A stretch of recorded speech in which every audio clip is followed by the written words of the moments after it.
क्या आपने कभी सोचा है कि मरने के बाद क्या होता है?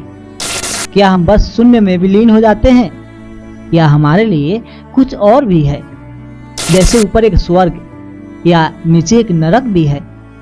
नमस्कार दोस्तों, हमारा नाम है दिनेश नीर और आज हम ब्रह्मांड के सबसे बड़े रहस्यों में से एक में गोता लगाने जा रहे हैं।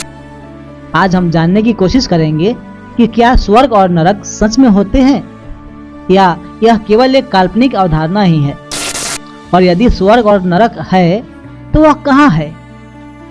अगर आप प्राचीन मान्यताओं, आधुनिक विज्ञान और अपनी आत्मा में छिपे इस रहस्य को जानना चाहते हैं तो तैयार हो जाइए। जीवन के पार की इस यात्रा में आपका स्वागत है।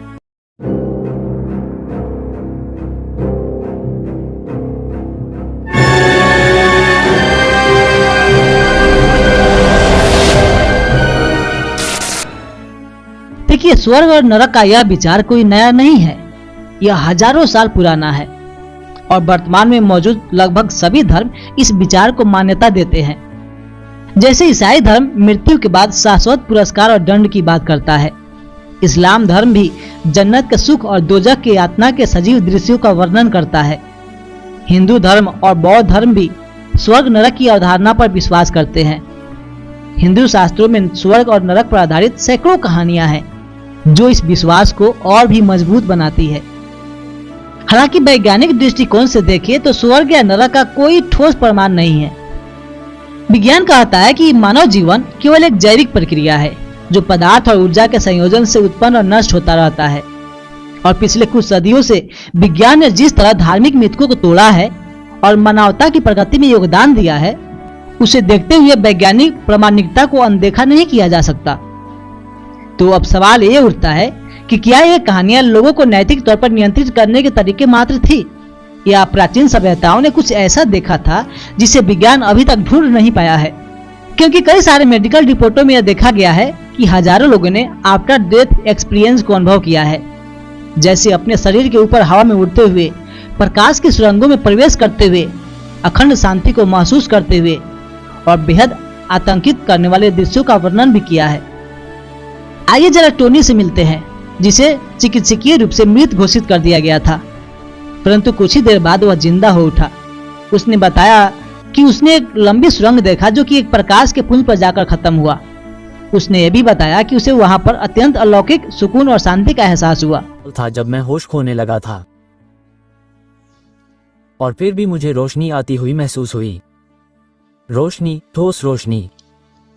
ऐसा लगा जैसे वह आई और मुझे घेर लिया। उसने मुझे थाम लिया।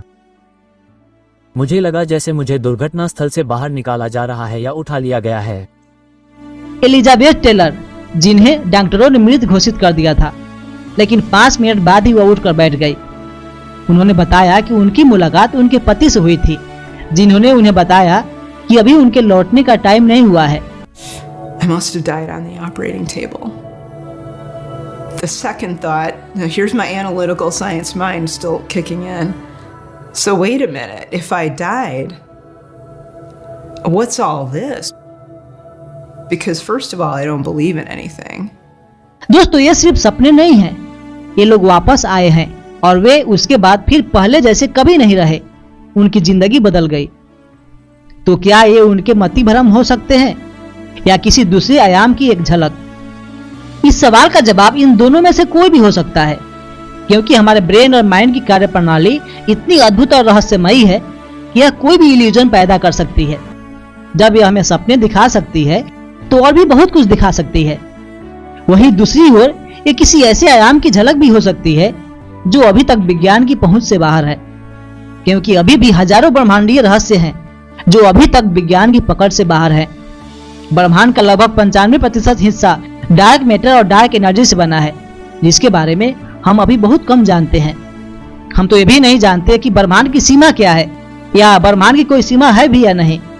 इसलिए इन दोनों में से कोई भी जवाब ठोस और प्रमाणिक दिखाई नहीं पड़ता है। लेकिन आपको निराश होने की जरूरत नहीं है, क्योंकि सवाल का एक और जवाब हो सकता है जो हमें ज्यादा प्रमाणिक और वास्तविक प्रतीत होता है। देखिए, जहां तक हमारी समझ है उसके अनुसार स्वर्ग और नरक कहीं आकाश के ऊपर या धरती के नीचे नहीं है, बल्कि हमारे भीतर ही मौजूद है। जी हाँ दोस्तों, स्वर्ग और नरक कोई भौगोलिक स्थान नहीं है, बल्कि वे हमारी चेतना की अवस्थाएं हैं। ये हमारे सोचने के, जीने के और दूसरों के साथ व्यवहार करने के तरीके में प्रतिबिंबित होता है। आइए एक छोटी सी कहानी से इसे समझते हैं। पुराने समय में जापान में हाकुई नामक एक प्रसिद्ध संत हुआ करते थे। उनके त्याग, संयम और ज्ञान की ख्याति दूर दूर तक फैली हुई थी। एक बार उनके राज्य का सेनापति उनसे मिलने आया। उसने हाकुइन के बारे में बहुत ही ख्याति सुन रखी थी और हाकुइन से बहुत ही प्रभावित था। उसने हाकुइन से पूछा, महात्मा जी, क्या स्वर्ग और नरक वास्तव में होते हैं? बहुत सारे लोगों का मानना है कि स्वर्ग और नरक होते हैं और बहुत सारे लोग इसे केवल एक कल्पना मानते हैं। मैं आपसे जानना चाहता हूँ कि सच क्या है।